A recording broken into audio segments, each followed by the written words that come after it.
All right. We're going to be looking at associative containers today, and then kind of a branch of them on Thursday called adapter containers. So really kind of ramping down before the midterm.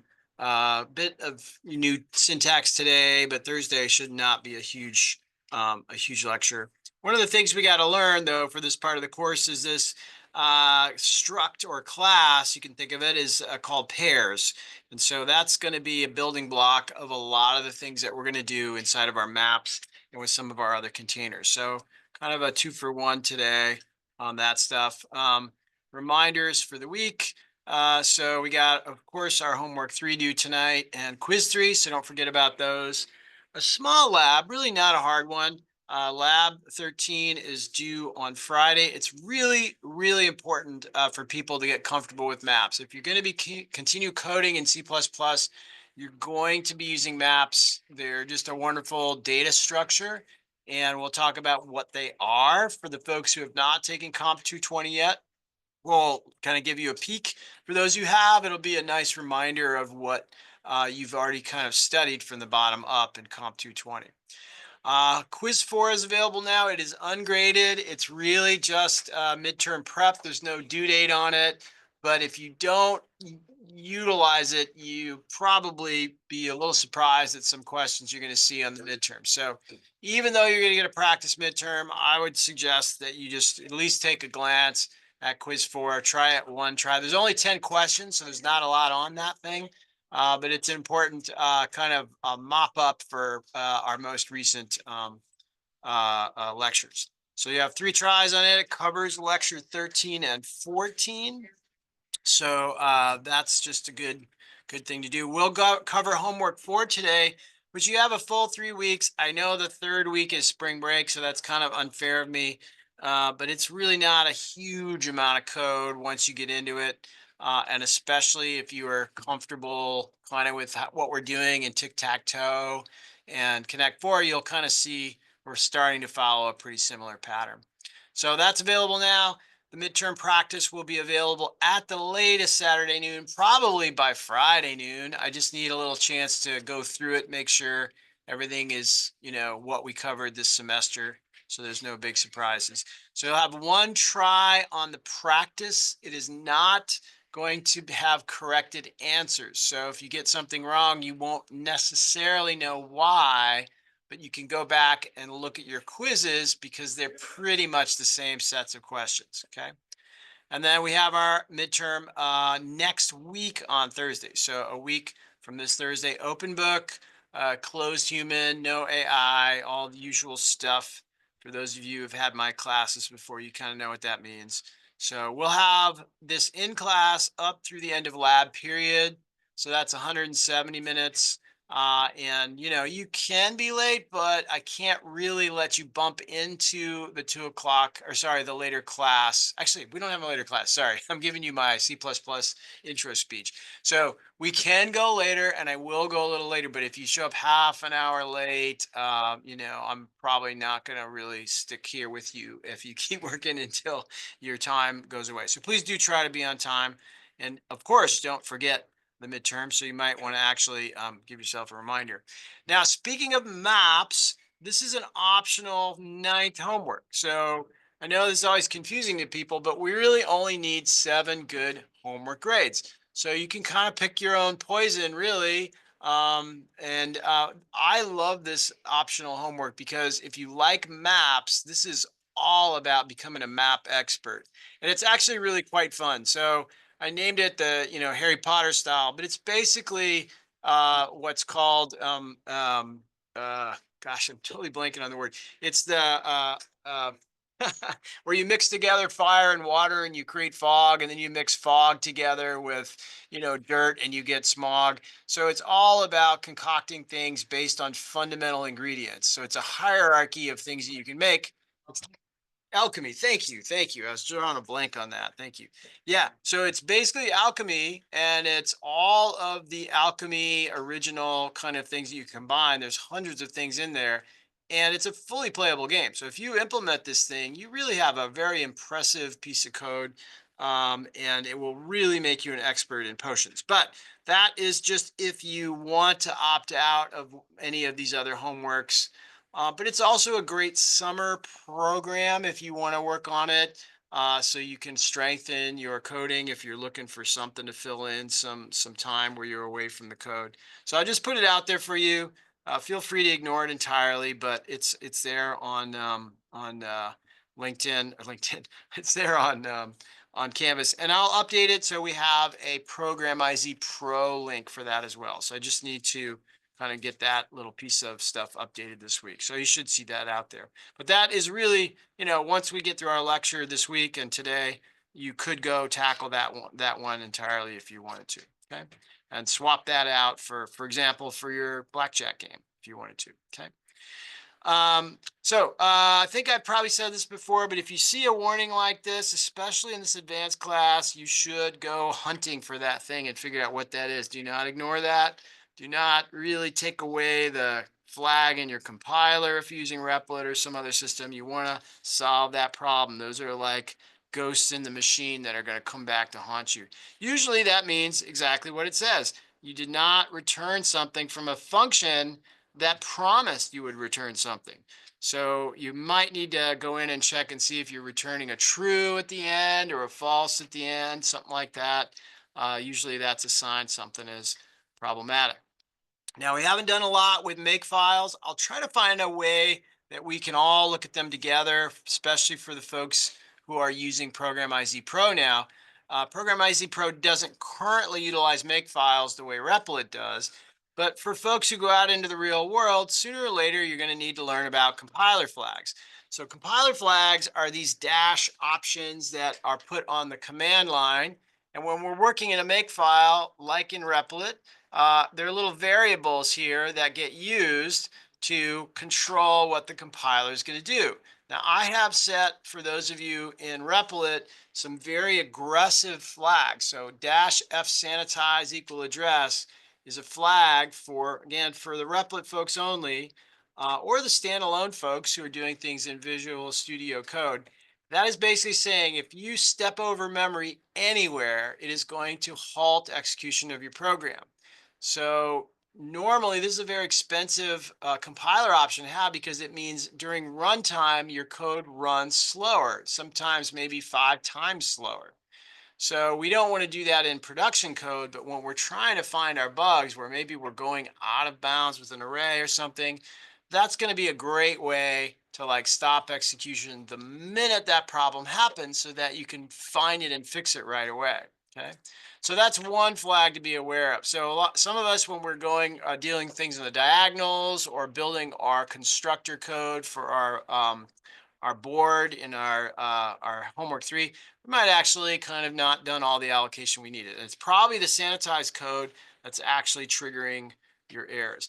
The other one that triggers a lot of these errors is this -w error. So this is the annoying one that comes up all the time. It causes errors when you don't use a variable. I find it annoying, but it's basically saying, hey, if you're not using that variable, get it out of your code, right? So you could get rid of that flag and those warnings would go away in Replit, right? And I'm not going to grade you off for that, but I'm trying to do better with my code and clean up some of my unused variables. So apologies if that kind of trips some folks up. So here's an example of something that would cause our fsanitize to halt. So for example, if we tried to go beyond the final, position bigger than size +4, that's for sure. It might not crash your program without this, but it sure is going to like have you corrupting memory. So this thing right here is just going to stop your program immediately because it's going to see, hey, you went out of bounds on that, and that is not okay. Okay. So that'll stop your program so you can kind of look at that and fix that thing. Okay. Now, I don't think anybody's violating this, but just, so you know, if you feel like you want to change the .h, please let me know first, because especially if it breaks the test me execution and I got to spend hours rewriting my test me just for your homework, it's just not fun. So I'd rather have a conversation with you first so that we don't break the test me. So you can change the .h in general by adding your own functions and stuff, that's cool. But if it breaks the execution of the test me, or if you have to rewrite the test me, that I would just like to have a small conversation with you about that first. So please keep that in mind. Now, for folks who are still slugging it out with your diagonal code, especially for accessing, and checking for a win on the diagonal, it's just this helper code. And this is the ninja, serious, really crazy for loop thing. So this particular for loop has two tracking variables, right? And a ternary operator over here that is going to allow you to traverse diagonals that are changing in size all the time. So I've just sort of decided to put that out there. Maybe hope you'll understand the code if you're going to use that. Here we're obviously just printing information, but you're going to need to be putting some different kind of logic in here, right? To figure out whether there's a win or not. But this is one way to compress all of that tracking information into a double for loop that's going to be based on kind of a correct number of rows and columns. Okay. So it's there for you. You should be able to access it from both of these links if you're still kind of running up against that thing. There's certainly more than one way to do that, so you don't have to worry about that too much. Okay, if you've done it and it's working, don't worry about it. Just stick with what you got. Okay, so today we're going to introduce ourselves to std:/pair from the utility include file. So pair is a foundational class or struct that it lives in a lot of other containers. So if we want to just work on it by itself, we do a pound include utility. But if we load the map library, it's automatically going to include the utility library. So we only really need to include it if we're not working with maps, just work with pairs, okay? So we're going to look at how we can, use templating again, so we don't forget how that works, introduce ourselves to maps, and we might take a look at multi-maps. I uploaded one more practice problem, our 5th practice problem.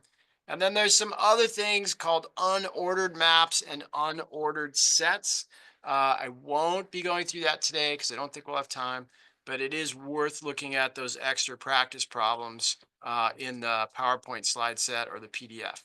And then we'll do a thorough introduction to homework 4, so you at least know where that thing is going, and we'll get you into lab. So you can kind of do your thing and get out of here if you need to do that, okay? So not a lot of stuff. The key takeaway today is this idea of a dictionary. And the dictionary, for folks who, know Python or a little bit of Python, is actually a data structure that is in the core language. C++, however, does not include a dictionary type of data structure. So we have to include it, and it's called a map, which I think is a terrible name. But a map is essentially, think of it like a dictionary where we have a word, and that is the thing we call the key, right? We look something up by the word, and then we have the value, which could be anything. It could be a picture, a definition, all sorts of things, right? So dictionaries or maps, as we'll refer to them in this class, are key value pair data structures. We store the key that helps us find the value, just like looking up a word in a dictionary. So I could do something like this in C++, see out my dictionary, quote, rocket. So that looks very strange to those of us who have never really seen a map before. The dictionary does not look up positions in the dictionary like page numbers. It looks up the actual word. So this is a very special animal. A map is actually a highly optimized data structure that finds things really quickly without a sequential search. You might be thinking, how does it do that, right? Well, that would be a Comp 220 kind of study problem, and some of you have already done that. You might recall that we did things like binary search trees and hash tables, and that's what a map is. It's either a binary search tree, balanced, or it's a hash table, okay? So, and it depends on whether or not that thing is a ordered map, which would be a binary search tree, or an unordered map, which would be a hash table, okay? So for folks who have not taken Comp 220, don't let that kind of throw you off base too much. The cool thing is it just works and it's really, really fast. And C++ kind of makes it pretty easy to actually use. So when I say see out my dictionary rocket, I always get the value if there's a rocket in the dictionary, okay? And those square brackets are just a way of saying, hey, go get me the value associated with the key rocket, okay? So we're going to do a bunch of that. If we don't have time, we won't get into the unordered maps, but I'm going to try really hard to get us into the multi-maps, okay? So we might get that done. Quick review. So this is kind of where we are. Blackjack, homework 4, based on the list. We looked at sets and kind of talked briefly about multi-sets. So the parallel today is maps and multi-maps. And we probably won't get to the unordered things, but on Thursday, lecture 14, we'll jump into stacks, queues, and priority queues. Again, those are things directly out of Comp 220, but thankfully, we don't have to write them from scratch like in Comp 220, so we'll just review what they are and why we like them so much, okay? Don't forget, set creation. We have this additional option. I kind of called it the dry sponge, where I can pour a data type in here, and the set is going to use that data type to figure out how to create an instance of a functor. A functor is a kind of function that masquerades, sorry, it's an instance of an object that masquerades as a function using overloads, okay? So we'll come back to that later on in the class, but just remember that pouring that little thing in there allows us to change the sorting order of our set. And it's always going to automatically pre-sort, right? Whenever I do an insort, it's going to figure out where that needs to go. And so if we want to get things out in order, we can actually do that, okay?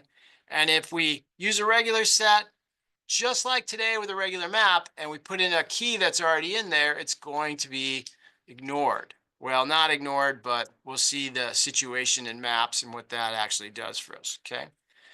Now, today I'm going to reinforce for you significantly, always check the count first to see if the key that we're looking for exists more than 0 times, right? That means it was found in the set. Same thing we'll see today for maps. We're going to use the counter method to figure out how many keys I may have, okay? Now, multi-set, I don't know why I have this here. We haven't actually, oh yeah, we touched on this briefly, yeah. So I can put 11 in there twice, that's okay, right? So now if I say count of 11, I'm gonna get 2 back, okay? So we did talk about that, I think, last time, just briefly, okay? But we're gonna use count as often as we can to avoid some very nasty bugs that we'll talk about today. But first, let's review what a pair is. It's a strange little animal in C++. It combines 2 pieces of information, and it is a templated class. So when I say I want to create an instance of the pair with a variable called myPair, I'm going to feed its constructor 2 values. So this is the constructor for the pair class, but the pair class is got 2 templated parameters that says what type is this and what type is this. And what that really means is what is my kind of key type and what is my value type? Although sometimes it's used for other things, okay? So we can just sandwich together any 2 things we want this way by putting them in their data type and making sure that our constructor is then fed the correct data types. And now we have something called myPair. And if I want to pull out its first argument, I say myPair.first. Okay, which is really strange and kind of non-standard for a lot of the standard library stuff for C++. Normally, we have getters and setters on a class, and so normally we'd think, oh, that's myPair.first parenthesis. But when it's a pair class, we just say .first. So those are public data members of the class, okay? So they're not methods. So I'll kind of try to use those colors today to just help us remember which thing is which there. But obviously, there's no colors in our code. So now when we use this map idea that we're going to talk about here in a second, it's going to be using pairs all the time. So maps store key value pairs. So we're going to be thinking about the first item as the key. That's kind of like your social security number or your Moodle.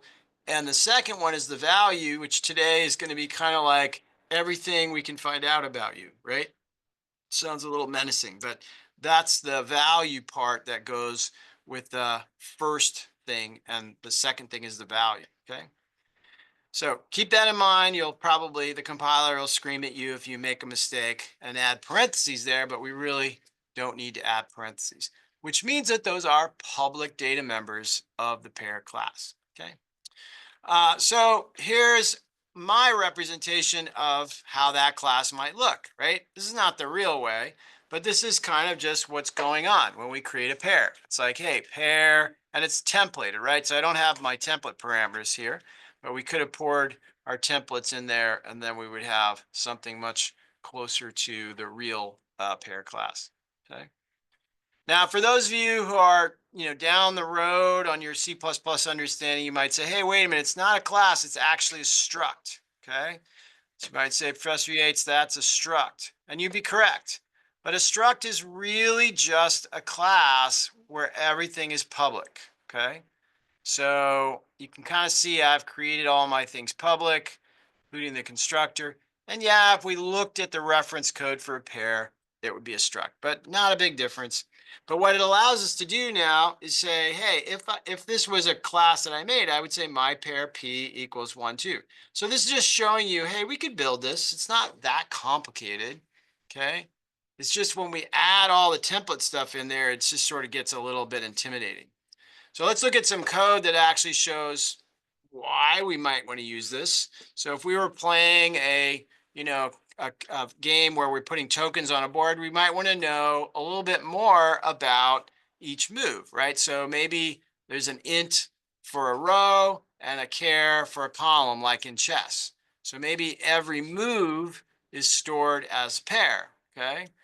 So if I say, hey, this is a empty pair, right? And then PA dot first equals 4 and PA dot second equals C, then that's just us putting those values in PA, okay? We're just shoving them into their public data members. We also could do this, PB. This is another way, just another way of C++ initialization. I could say, hey, I want to create a data type PA pair int char. The variable is going to be called PB. And oh, by the way, here's a curly brace kind of initialization of that. Okay. So we're really kind of just bypassing the constructor up here. Here, we're kind of feeding the constructor through those curly brace assignments. Okay. And so that's going to give us that right there. Okay. So we could do something crazy like this now, right? So we could have a vector of pairs that are collections of some historical moves that this particular game kind of had, right? So this would be just a recording of a bunch of moves, right? Somebody did that, then somebody did that, right? And then maybe I just kind of take a shortcut and say push back curly brace 3D. So you'd be like, well, wait, what is that? How does C++ know what that is? Well, C++ looks at the moves thing and says, oh, I'm a vector. Oh, a vector of what? Okay, so this is what you're pushing back. Okay, I'll turn that into that, okay? So it's like that dried sponge again. C++ looks at that, studies what moves is, and decides, okay, that means I need to construct an instance of the pair class, okay? And this is the format we're going to use most of the time. It seems a little magical, and after a while, we sort of forget all the thing that it's doing, but it's really creating a pair for us based on the full definition of our vector, okay? We could have done this, right? I could have said, hey, here's my full constructor, right? Create me one of these and don't give it a name, just give it a 2 and a D. And now we will get our instance of our pair that way, right? So that is another way that we could have said, I would like to push back a pair, okay? Most of us, I think, would like to go this way, right? This is just a lot easier once I realize that's going to be my int and that's going to be my char, okay? But I could come back and say, hey, what's the second move, first value of the pair, okay? 0, 1, 2, first value of the pair would be there, okay? So these are our vector positions, 0, 1, 2, okay? So move to add to. Okay. So this is just a little warm up on understanding the pairs because we're going to move now to using them in our new map data structure that we're really mostly interested in. Okay. But there's nothing too magical about it if you understand kind of all the stuff on this page here. Okay. Okay, so let's go ahead and just create one of these for fun before we jump into the pairs. So try to construct and fill a vector with the following pair moves, right? So any way you want, right? So vec first dot vec dot one equals one, vec dot second equals a. Interesting. So that's an integer and a string. Uh, Actually, yeah, something seems strange here. I'm going to look at the code here in a second and then see if you can print out your vector. And you probably need to include your utility for that as well. Okay. So let's take a look at the code, see if I haven't completely messed up this stuff here. Sorry for the bright lights there. So let's see if I can kind of redeem myself here, right? So IO stream vector. Okay, let's include utility. Utility. That will bring me my pairs. Okay, create a vector of pairs. So I want to have this ultimately in my vectors. So the first thing I want to do is say, and I've got using name std. So I'm going to say vector of pair of, and what do we say? Int string. Okay, so int string, int comma string. Okay, and I'm just going to call it vec. Okay, so it's empty, and I'm going to say vec dot push back. Okay, and I got to do the curly braces here, so I'm going to set that up, and then I'm going to cheat and go get this thing out of here and bring it down and just paste it in here with the comma. Okay. And the compiler should be happy. So let's just see if the compiler's happy. Nope, I've goofed something up. It says extended characters not valid. Okay, copying, pasting, I should have just used a normal quote. So there's a strange quote floating in my comments section. That's my bad. So that should make things better. Okay, so good. We pushed it back. We can do that a bunch of times. And then we can use our range-based for loop, for example. So I can say for auto item in vec, okay, cout item, okay, comma, right, semicolon, and then I'll do the ENDL down here, ENDL, okay. And I only put one thing in there, but let's see if it actually works. What did I do? Cout.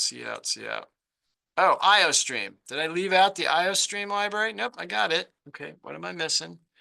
Shout it out if you see it. Cout item. Let's look at our error message again. Okay, no operator for less than standard OStream. Oh, right, of course. It's a pair, right? So I got myself here. Item dot first, right? Comma, item dot second. Okay, I was being silly. Okay, and if I want to be fancy, I can put parentheses around it or something, right? Really make it look nice. Okay. Yeah, there we go. There's our pair. Okay, so I had to do a little bit of work, right? I forgot a few things along the way, but it works. And so I could just keep adding pairs, etc. But I need to reach into the pair because the pair doesn't know how to be print. Cout does not know how to print the whole pair. It's not smart enough to actually do that. Okay, so that's kind of introduction number one there. Okay. And we could do all sorts of different ways of like pushing stuff into there, but I just kind of took the shortcut there with the 3 and the C there. Okay. And there you can see my P dot first, P dot second. Okay.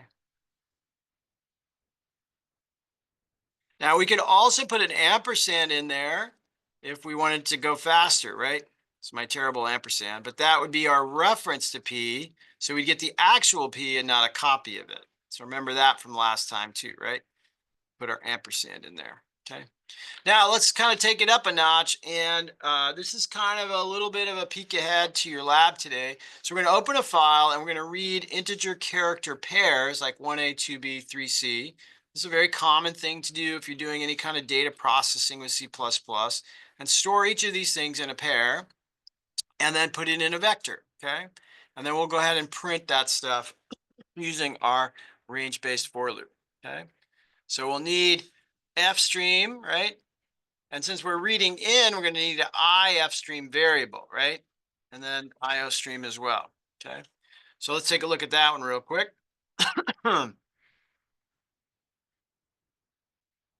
How did that happen? I was just logged in a minute ago. Well, that's really tedious. Okay, go ahead and you guys jump ahead. I'll be right there.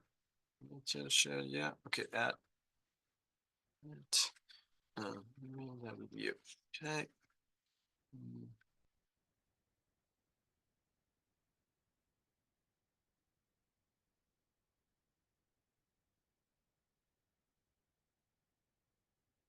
That. Don't know why that happens. All right, so there's my main file, right? So there's just some things to fill in here, right? So we got to have our includes. So we're going to say pound include. What did we say? F stream for the files, right? Stream. We'll say pound include utility. Okay. And then we'll say vector of, and it's going to be, what did we say? Int care. All right. So we'll do an int comma care. Okay. Pair int comma care. Okay. So we got to put the pair in there for that. Okay. Okay. And then we'll construct the F, right? So IF stream F. Okay. And we'll open it with the constructor. So I'll just feed it the file pairs.txt. Okay. And notice here, sorry for the overlap here, but notice we can read two things at a time. Stream in the integer and the character from the file, okay? Create a pair if you want to. So then I can say pair, what do we say? Int char, okay, temp, okay. And I will feed it the I and the C in its constructor.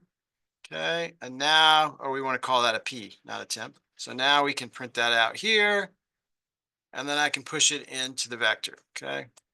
And I can say v dot pushback, right? P, okay?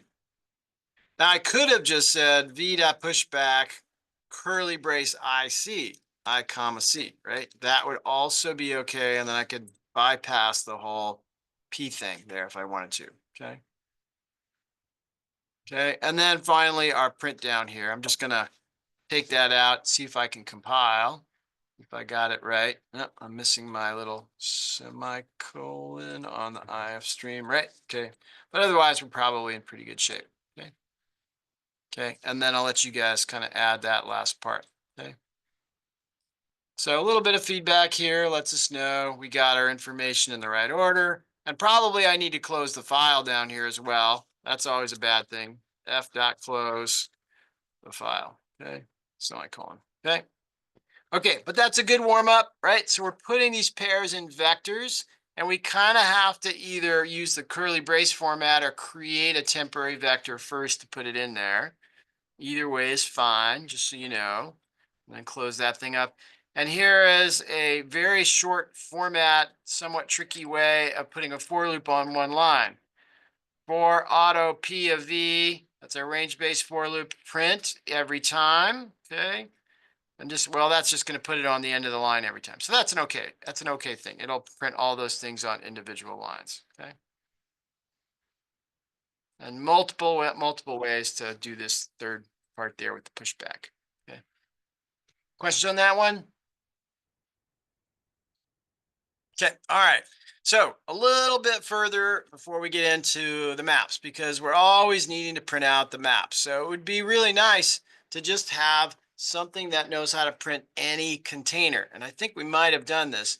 But notice that if you have for const auto ampersand I of C, some container, some item, this is going to work as long as I is printable. Okay. So assuming that I is some data type that cout knows how to print, then we have ourselves a really universal kind of way to do that. Okay. We could also do with our iterators. So this will be helpful for your midterm. Remember, I can say Q, kind of like a pointer, gets the beginning iterator, keep going while it hasn't hit the bumper, print out what is at Q. Remember that Q is masquerading as a pointer, but it's really an iterator. And so this is an overloaded operator star. So Q is like a pointer, but not really a pointer, okay? But we'll just say, give me what you're pointing to, and that's another way to actually get that whole thing printed out, okay? But if we wanted to templatize a function, we just say template type name C, and now we pour in the type. So our container could be a container of vector of integers or vector of pairs of int of char. It could be anything we want. And we should be able to write that code pretty easily. So I could say, hey, here's a list, print that thing, right? And we could even do that maybe with our map as well. So we'll look at that here in just a little time, okay? So let's see if we can just do this one real quick. I think we got time, but let's see if we can kind of do this. So create your function. This will be a good warm up for your midterm because we're all going to have to do some templates. So let's take a look at this thing. Wake up. Come on. I know you're there. I know you're there. Fourth time's a charm. There we go. Okay. All right. So we're practicing practice 3 here. We got all of our possible containers here. And it's just a giant mess down below because this is all the testing code, right? So we want to have our print container prototype up here. And then we want to implement it all the way down at the bottom. So I'm just going to show you the code and you guys can kind of put it in there. But consider that you might want to use const and ampersand for some of your arguments, because if we're printing, there's really no reason that anyone should ever have to be able to change what's in our container. So const C, big C, ampersand, little c is saying whatever type of container you pour in, I'm going to make sure it's a constant reference, and I'll just call my argument C. And then I can do const auto ampersand item from C, print the item, okay? And we still don't even know what kind of item that is, but our template is going to take care of that for us because everything is going to flow from whatever type we put in there, okay?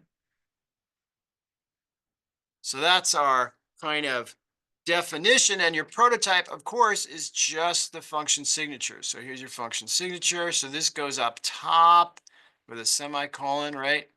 That's how we usually do those, of course.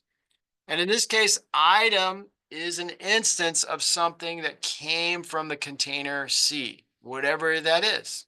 We don't even know what type it is in our code because we can use auto, which is pretty cool, okay?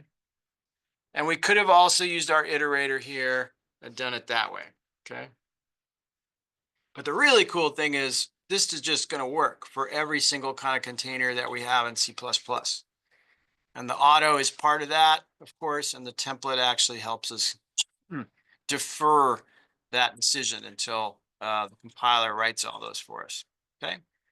So you may find this helpful for Blackjack. So this is probably one of your things that you need to write in Blackjack. You don't really need to templatize it so much since we're not creating something for every type. But now we kind of have our fundamentals underneath us. Let's dive into this dictionary thing called maps. And anytime we use these in C++, we include the map library. It's essentially a dictionary. So it's a lot like sets. There are no duplicate keys by default in a regular map, okay? So with a set, you had all these unique keys, right? With a map, you have these unique keys and their associated values. So, you know, each one of these could be a dictionary word, but here the dictionary word comes with a picture or maybe a description of the definition. Okay. So that's where we have key value pairs, and most of the databases out there in the world, especially in the cloud, are called key value pair databases. So you could be like, oh, yeah, I know what that is. I've worked with maps before, so I know what we're actually doing. Now, in this particular case, the keys have to be unique, like social security numbers, Moodle numbers, you name it, okay? So we can jump to them and find them very quickly, okay? So we say that's an associated value, which why these are called associated containers, right? So keys and values together, very fast for looking up. The key helps us find the value, okay? And a lot of languages have this, Java, C++, Python, a lot of cloud-based database storage, okay? And we did build this in algorithms. So if the maps are meant to be ordered, it is a balanced binary search tree, okay? If the maps are not ordered, right, then we're using a hash table, okay? So that's just some bonus stuff for folks so you don't forget everything about Comp 220. So, but we just call them maps, right? The implementation changes based on whether it's ordered or not, okay? But we're going to be working with ordered maps for now. So let's try to build a dictionary. Here's a symbolic representation of key value pairs. Apples is a fruit, a bear is an animal, a car is a vehicle. These are my definitions, right? So that's a classic container of key value pairs. They're ordered by key. So apple, bear, car, delta, okay? No matter what order you put them into the dictionary, it's going to auto sort, okay? So for those of you who remember binary search trees, remember we search down the branches, we find a place where it needs to be inserted properly, we rebalance the tree, all of that crazy stuff happens automatically in the map library, okay? Another really useful thing, we use the histogram, and we'll look at this in our practice problem here in a second.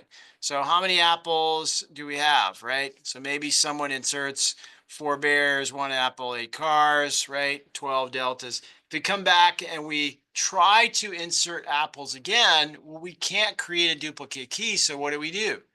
We increment the value, okay? So in this case, what we're using the map for is a way of keeping track of the number of times we've encountered another apple, okay? So we still have unique keys, it's just that we're using the value as a way of tracking frequency or a histogram, okay? So that's a very common thing to do with DNA material, etc. So let's take a look at some sort of more elaborate representations graphically. So here is our kind of count, okay, of all of these things that are there. They're all pairs with first, second, and end, kind of the way we've seen that with our other pairs, okay? So every key value pair is automatically going to be stored as a pair, right? Not surprising that we would have that, okay? Okay, so that's kind of the idea of creating our map, okay? Keys and values. So if I try to get the iterator to the beginning item, it's going to give me the pair, okay? Not the apple and not the number 1. You got to reach into the pair and get the first or the second of the pair that begin is essentially pointing to, okay? So again, think of that like a pointer. So what I could say is star map begin gets me the iterator and the star dereferences it. And now that's giving me the first pair. Okay, so that's one way to get access to the first pair. It's not getting an access to the apple, just the actual pair itself. Okay, another way to do it would be to say star mymap.begin. Notice the parentheses, it's a method. And then add the dot first to pull out the apple, okay? And that's totally legal to do that in C++, okay? So that's your apple right there, okay? Or I could further utilize the iterator's overloading of operators and say, well, if you're going to act like a pointer, I know a few things about pointers. And I know that if it's a pointer, I can just use the arrow to get access to some data members at the end of that pointer. And so that is another way of actually getting the apple rather than using this dereference thing over here. Okay. So it's not a pointer, but the good people who wrote it made it act like a pointer so we all can remember how it works. Okay. So every time we iterate to the next thing and the next thing and the next thing, we're going to get alphabetical increasing keys. And we don't know what the values are going to be because that's not what the map does for us. It sorts by key if it's an ordered map. Okay. Now, just one more thing we can do that's kind of crazy. We don't do this very often, but we could create a reference directly to what the beginning iterator is pointing to. Okay. So when we do that, we're literally creating a alias for this. And now I could come back and change this and it will change whatever apple was, right? If I say first item ref dot first, it's literally changing that particular thing because we've said, hey, I want this to be, actually that shouldn't be an int ref, that should be a string ref. So sorry about that. Come back and fix that later. Little X marks the spot there. I'll come back and fix that. Okay, so just a couple little hints at how the syntax works and maybe starts to get a little more complicated. So let's just review again how we create these things. So a map, notice I don't have to say pair anymore because it is understood that underneath the hood, the map is going to create a pair for me. So I say map string int, variable my map, empty, nothing in there, right? That's the key type, the value type, name of variable, okay? And now we can insert stuff, okay? So I can insert a pair key value this way, okay? So that's one way we could do it. So that puts in apple count of 0. Or I could have done it this way, curly braces.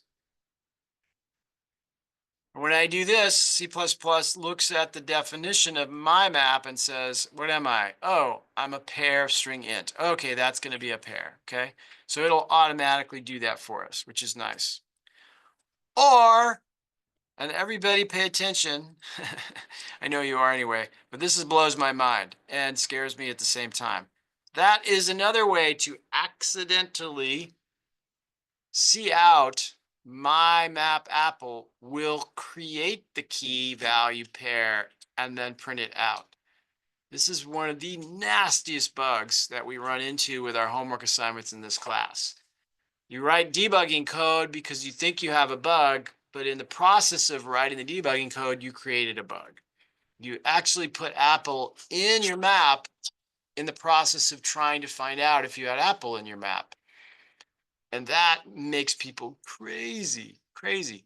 So be really careful that you know the apple is there before you try to print it out. So that goes back to my message about using the count method. And we'll look at that here in just a second.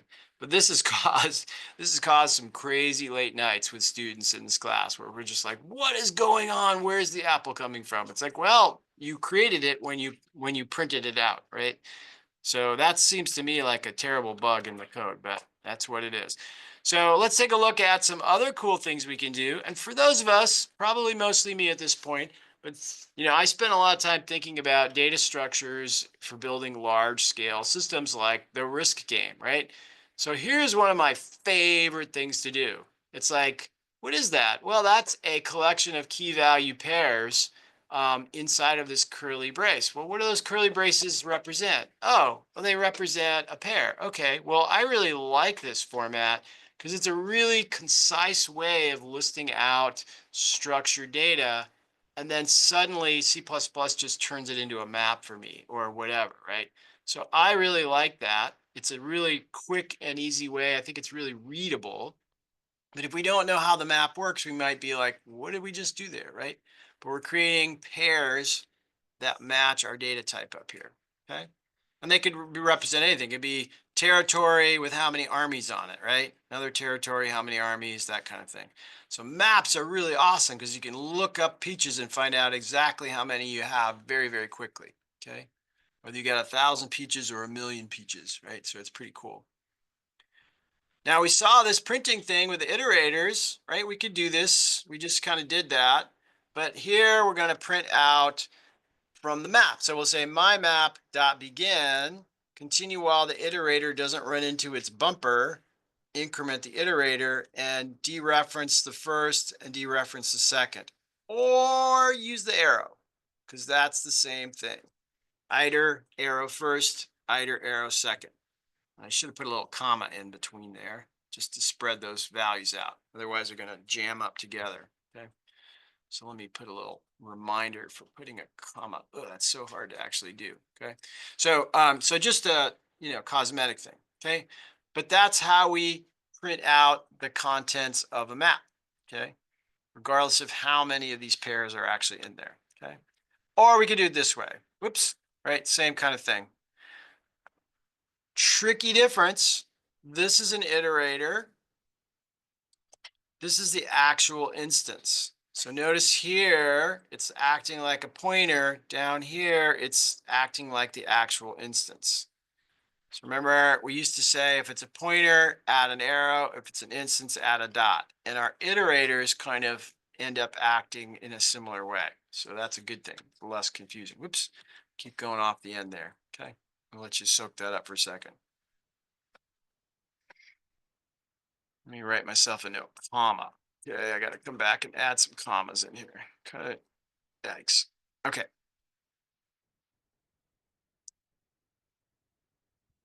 I like this way. I'm sure you probably do too. It's a lot saner. Okay. Now, what about square brackets? Well, I can say my map dot square bracket kiwis equals 3. Okay. And it is going to either change the value with an existing key, or it's going to create the key and give it an initial value. Okay. But it's going to do it in sorted order. So if it needs to, it's going to move the other stuff around. But in this case, the kiwi comes after carrots. So that's okay. Okay. But a lot of people, including me, just get used to doing this. That creates a key value pair. Okay. Map kiwis equal 3. Boom. Now we got kiwis and 3 in our map as a pair. Okay. This right here, even though it looks like some silly code that does nothing, actually, once again, is that danger zone. That will create foobar with a 0 in it, okay? And it's going to put it in sorted order by foobar, by the key, with a 0 value. Even though we didn't say it equals anything, we could have said cout and it would be the same bug, right? So you got to be really careful when you're putting something in the map. Make sure you're not accidentally creating something on the fly. Okay? Because that's a silent killer right there. Okay. The other thing that we got to watch out for is if I say if my map oops is equal to 2, if oops isn't in there yet, it's going to create it and give it a 0 and then tell you, no, it's not equal to 2. But you've just created an oops key value pair just by checking to see if oops exists. Okay. So square brackets are dangerous, but they're really fun and satisfying to work with in code. But we're going to use the .count method to try to avoid kind of hurting ourselves, right? So what we want to do is say, if my map.count of apple is equal to 0, then that means we don't have any apple keys in our map. Or we could say, if the mymap.count apple is greater than 0, then we know we do have at least one key value pair in the map that starts with apple, okay? Now, a normal map will only either have 0 or 1 apple. A multi-map can have any number of apples, but we're just working with normal, simple maps right now, okay? So count is not the value. It's not the value. It is how many times we've seen apple as a key in the map, okay? Which most of the time is 0 or 1, but sometimes it can be more, okay? So normal maps, the ones we're working with here, will only be 0, 1. Multi-maps greater than 1. Okay. So let's see if we can do this test. And this is actually kind of a UC Santa Cruz homework assignment. So we're compressing it down, and we actually have some data from their homework assignment. I won't say where I got it. Read the word files using a IF stream. So that's a file stream, but if stream is for input streams. And when we load a word from the file, let's check and see if it's in the map. Okay. So if it's not in the map, we want to create a key and give it a value of 1. If it is in the map, we want to increment the second value. And then finally, after we've read the entire file, print out a histogram of all of the frequencies of the words. Okay. So we'll start with a small file, and we should see things printed in sorted order by the word in the file. So the UC Santa Cruz homework assignment is Bard. This is one of Shakespeare's sonnets. It's huge.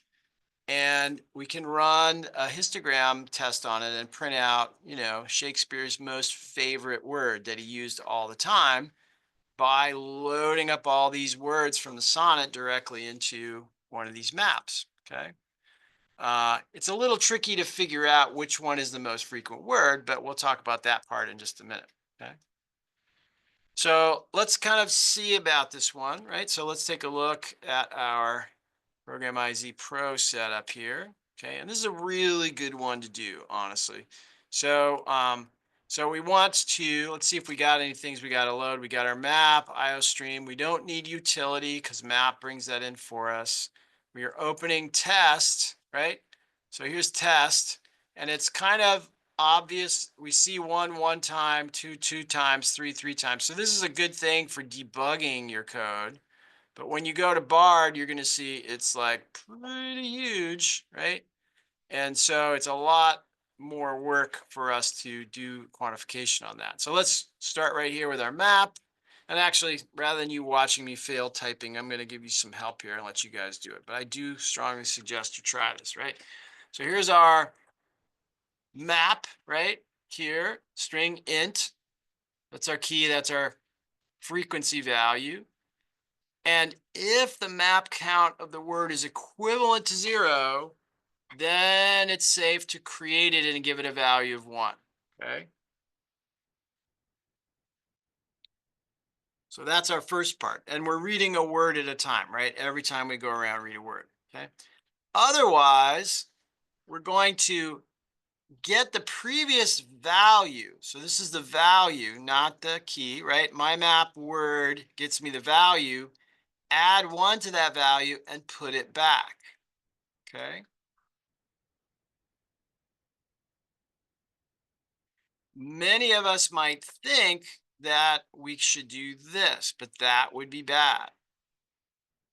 Because count is not the number of times we've seen the word, it's the number of times the key is in the map file, either 0 or 1, okay, for normal maps. So don't fall into that trap right there. We want to get the value, add 1, put it back as the new value, okay? So either it's not in there already or it is, and we got to increment, okay? Now, this we'll explain here in a minute. Some people figured out that they can do it all in one line of code, which is very confusing initially, but powerful. We'll come back to that and explain that in a minute. But otherwise, we need to close our file, right? We have our new or increment. We can say we're done reading, and then we can do our real quick range-based for loop to print out our first and our second value, okay? So if you do this with Bard, you're going to get a really big printout, but it is quite fascinating and fun to actually see. You can scroll through and see which value has the highest value in Shakespeare's ginormous sonnet. And I can't even remember the right answer to, which is his most popular thing. But let's take a look at this wacky little piece of code down here. we could have gotten rid of all of that if else part up there and just said my map word plus plus. Okay. So what is that thing doing? So the first thing it does is it creates a key with a value of 0 for that word. And then it increments the 0 by adding 1 to it. But if you already had a key, right, then what it's really doing is it's just adding 1 to whatever the value what was already there. So it turns out that that works for both cases, but it's kind of not obvious at first glance why. Okay. If it was already there, then it increments the value that was there. Otherwise, it adds it with a 0 value and then increments 0, which gives us the 1. Okay.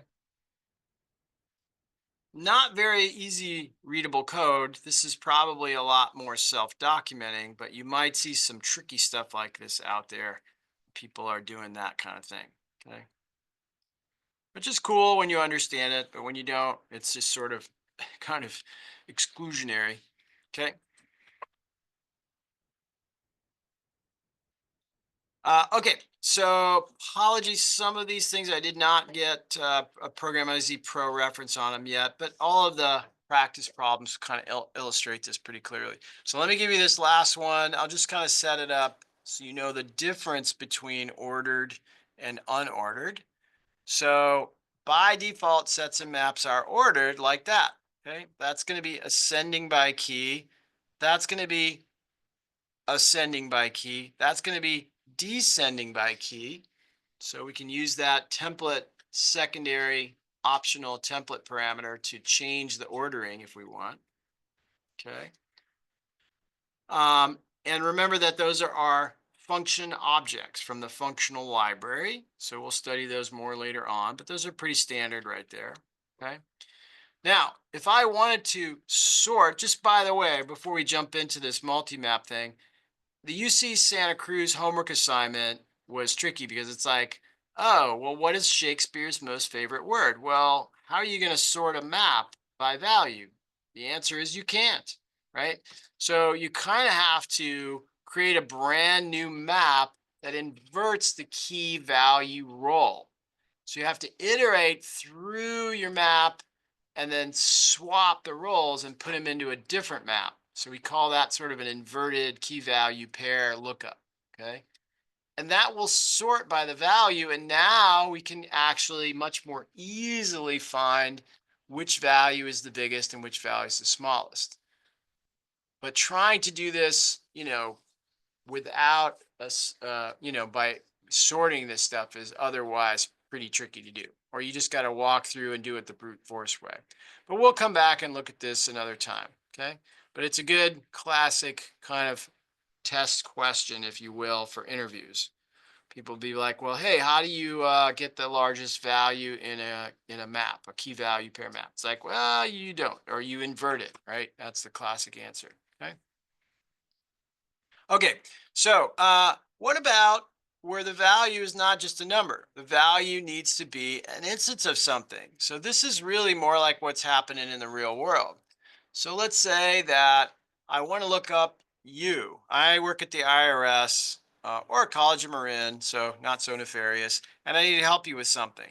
So your social security number is unique. There's a lot of other information about you that's not unique, okay? So the social security number is a great option for a key. And the rest of you is kind of everything about you, your name, your zip code, and your social security number. So very often we have to pick a unique field from some data record or collection of information and make that the key and look you up by that. But let's say there were two things that were unique. You had an email that's unique and a social security number. Well, maybe we need to create two different maps, right? Depending on which map we want to search by, okay? So here is just a definition of a person, right? And now we get to decide how to put this person in a map, okay? So we can look you up. So here is one way to do that. This is a map with an integer value. Let's say that's our social security number. and a instance of a person, an actual instance of a person. Okay, that's our key value pair. Okay, so we got nothing so far, but that's inserting a pair by calling the constructor for person and passing in all of the necessary information. So now my constructor gives me back an instance of a person, and notice the social security number or the unique ID ends up being the key. So we're kind of storing it in there twice. Once for the key lookup, and then the entire instance of the person goes in as the value. And that's pretty cool too, because now imagine, again, using our risk kind of a scenario. I have a territory instead of a person, and that territory has a lot of information. It's like, who can you attack from that territory? Who's currently, owning it? What color is the person owning it? Whatever might go into a territory. And then some unique way to look up a territory, like its name, right? Or maybe a unique ID. So we are literally getting an entire copy of the instance for Jeff in there. And so whenever we want to come back and find out about Jeff, that's the single source information. But I need to know something unique to be able to find that thing. And again, that's our key idea. Okay. So it could be anything, and it is stored still inside of the instance of the class. And that's okay. They're sort of duplicated. Okay. So insert, right? So just creates that for us, okay? So I can pull that up at any time. So this is really what we're going to be doing in our lab today for lab 13. So just kind of keep that in mind, maybe come back to this when you get to there, okay? Now, one more thing, we'll sneak this in because I want to show you multi-maps, but it's not a huge and complicated thing. The only difference is we change it to multi-map. Everything else stays the same. So now I can add a key value pair B2, okay? I can add a B3, right? And now instead of that overriding the other B2, it actually adds a second key, okay? If this was a regular map, what would happen if I did this is this would go away. And all we would have is this, okay? Because we overwrote the other B2 with this B3. But in a multi-map situation, we get to have both, okay? So you get to choose. You just use a different name, okay? And we can't do things like that in a multi-map because there's ambiguity there. So we would get a compiler error trying to do that if we were working with a multi-map, which is probably a good thing. Keeps us out of trouble, okay? So that's really the only difference. Okay, and that opens up a whole range of possibilities where we can do sequences. It's like, hey, there's my map. Get me something in the equal range for B's. And it would say, oh, it's sorted by B's. So your answer is my pair first to my pair second. So here, the answer we get back is a pair, but it's actually a pair of iterators, okay? So this is just showing you there is more than one trick that this pair class knows how to do. A lot of times when we need to get two pieces of information back, we get it back as a pair. If this was Python, we would be getting back a tuple, for those of you who have played around with Python a little bit. So pairs are kind of like tuples in Python, okay? But we won't dig into this too much. There's all sorts of things we could do with these, multi-map kinds of things, right? But we're not really interested in digging too deeply into that. So I just wanted to show you that, okay? And you can, excuse me, kind of take a look at that one and try some of these range-based things to kind of see if you can pull stuff out. But it's kind of useful because there might be situations where you have multiple people with the same first name, right? Or the same last name. So we could have a multi-map of people that have my last name. And I could say, hey, go get all of the people with Jeff's last name. And then I will look through all of their instances, their values, and see which one is the one I'm looking for. So that could be a useful thing that we would use the multi-map for, right? Because sometimes there are two things that have the same key out there in the world, okay?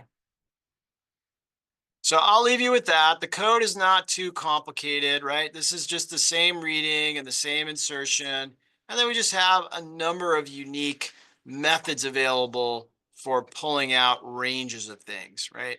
And we can kind of dig into that in various ways, okay?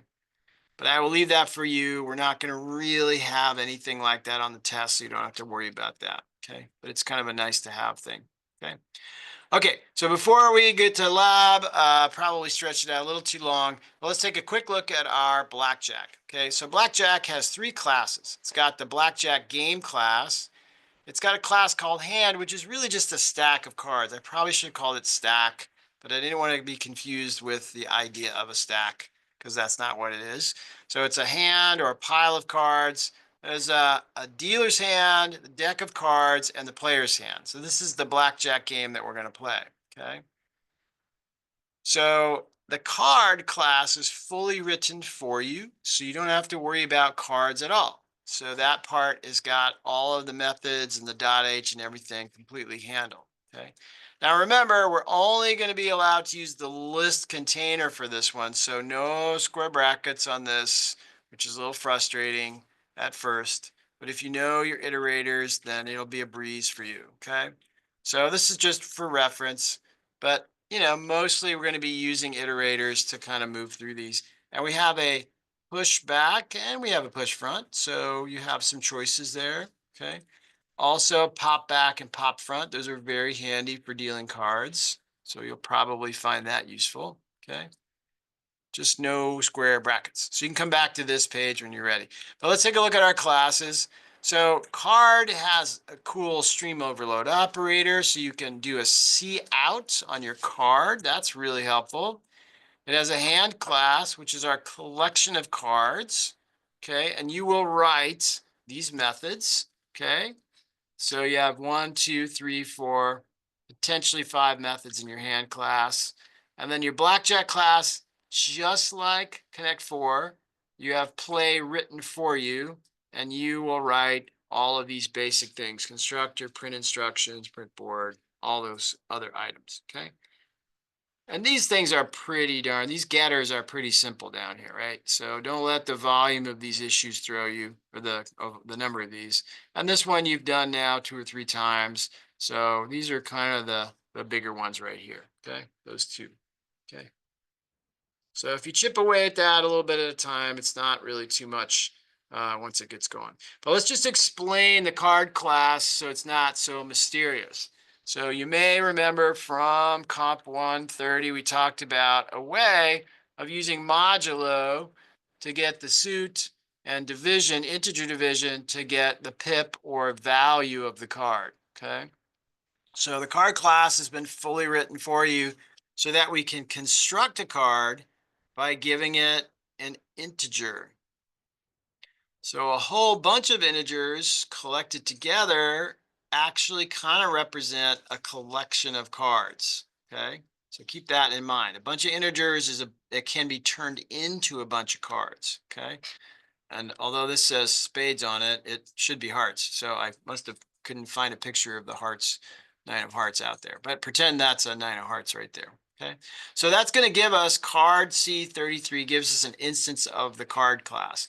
So here's FYI, all written for you, but there's no surprises here. It's got a name, it's got a suit, it's got a value, and it knows how to print itself. So you don't have to think about any of this. Just see out card instance and you'll get a nice printout of that. Okay, nothing to be changed here in the .h and nothing to be changed in your .cpp, right? And this is just, you know, some code left out in the middle here. All the messy low-level stuff kind of handled for you, okay? So that you don't have to worry about. Hand, however, you have a list of empty cards, right? So it's empty. Remember, no square brackets. So we have to receive a vector of integers, and in our CPP class, use those init cards to create our cards list. Okay, so these have to be turned into cards and then put in there for our constructor. Okay, and then print them out. We just saw that today. Return how many cards are in the deck, deal a card off the top, add a card to the top, all of that good stuff, okay? And I'll let you guys kind of dig in on the bonus a little bit. But so you'll need to write those items for the hand. And I would just suggest test that. Don't go beyond that until you test your hand. Make sure you use some test code in main, like this, create a hand, like that. So what is that? When we look at that, that's a vector of integers, okay? So we're passing in a vector of integers, and your constructor needs to turn those into card instances, okay? So you can kind of test that.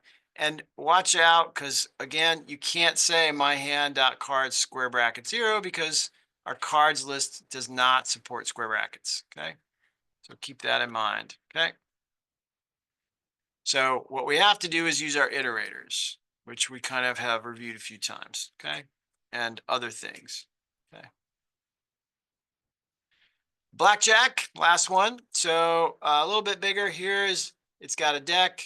It's got a dealer hand, a player hand. The names of the players is a vector of strings, and who won the game, 0 or 1, right? Okay. Player or dealer, right? But they're going to be 0 or 1. So we're not going to do like a whole bunch of people playing blackjack. We're just going to have 2-player blackjack, dealer and player in this case, okay? Constructor, prototypes, okay? This vector of integers needs to get fed into this constructor for the hand, okay? Most folks, that's where they fall right off the tracks, and I understand why. So I'm going to give you an initial deck of cards to start the game, okay? So the argument for the constructor is called card IDs, and it's going to be a vector of integers, and that's the deck. It's been pre-shuffled for you. You just got to build it, okay? And then all the methods that you'll have to write, except for this one. This one's done for you, okay? Okay, and there's the play method. Just so if you don't know how to play blackjack, there's a link that you can go play online. It's really easy. But basically, this is the way we play, right? We print the instructions. That's you. We print the board. While the game is not over, player takes a turn until they bust or stand. So that's a lot of turns. They go, go, go, go, go, go, stop, done, right? And then the dealer gets to go. And we got to print out the game in between there, right? And this is the dealer that's going to go, go, go, go, go, go, go, stop, right? And then we know if the game is over or not, okay? That's your classic kind of simplified blackjack game, okay? And that's it. That's the game, right? It's kind of simple in that sense, okay? Okay. So all of that is written for you. And main, last thing then, before we get you into lab. So test it out, right? So this is a hand of cards that has the ace of spades, right? And you should be able to say one hand, one card, hand. That seems like that should be an H. Print me, right? 2-card hand, print me, okay? So those things should work for you. And then you can kind of create a randomized deck. So notice what we're doing here. We create an empty vector of IDs. We put back the unique sorted card IDs in order, and then we shuffle them randomly. Okay, so that's just me using some C++ routines. Okay, and now we can go ahead and pass that in to create a deck and print the deck out. Okay, and that should be very nice. And finally, we can, if we want, pass that in and start the game with the player and the dealer, okay? And then play the game, okay? But I would save this part till very last. Make sure all your hand stuff is working okay, okay? Okay, small hands, larger hands, finally full game. Okay. And that is that. So our lab for today, actually, let me pause there rather than push you out the door so fast. But any questions on that for the moment? Okay. All right. Thanks for your patience on that. So here on this one, all we're trying to do is create instances of the number class. Okay. So we're going to read an integer from the file, create an instance of the number class, kind of like we said, right? And store a key value pair in the ordered standard order map with no duplicates. So we're doing our histogram here, okay? So this is our histogram like we were doing with words, but now we're going to do it with numbers.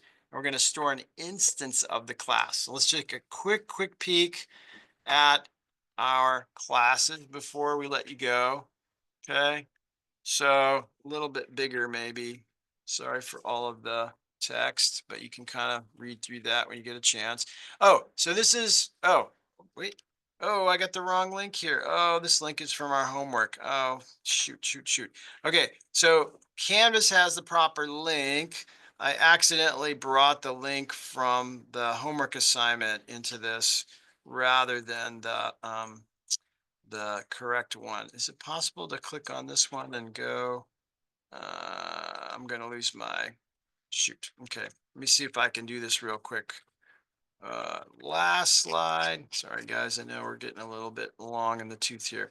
So let me right click. Actually, I might be able to go directly to Canvas and launch from there. Let me see if I can do that. Canvas, lab 13 map instances, Program IZ Pro, cross your fingers. Okay, there we go, lab 13. So you'll have to go to Canvas for this one. So we just have a key and a count, okay? So this is like our person class. And notice we have a default constructor.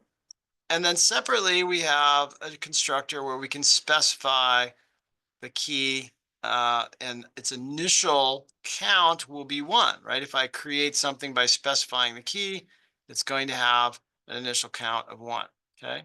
Key will be key, and the count will just be 1 because we're doing a histogram here, okay? So here's our data, or one way of doing the data, right? Here's our map, okay? And we're going to, I guess we're not using the file for this one. I forgot. We're going to load that from the array. And then you just want to create a new key if it does not exist, and then print it back out again. Okay, so it's not a lot of work, and you don't need the file. So I forgot that I put this array in here. So you can take the data directly from the array like this, okay? So that is it. I'll leave you with that since we kind of ran over a little bit, and I'll see you guys on Thursday. Don't forget about your quiz. Thank you. Well, thank you.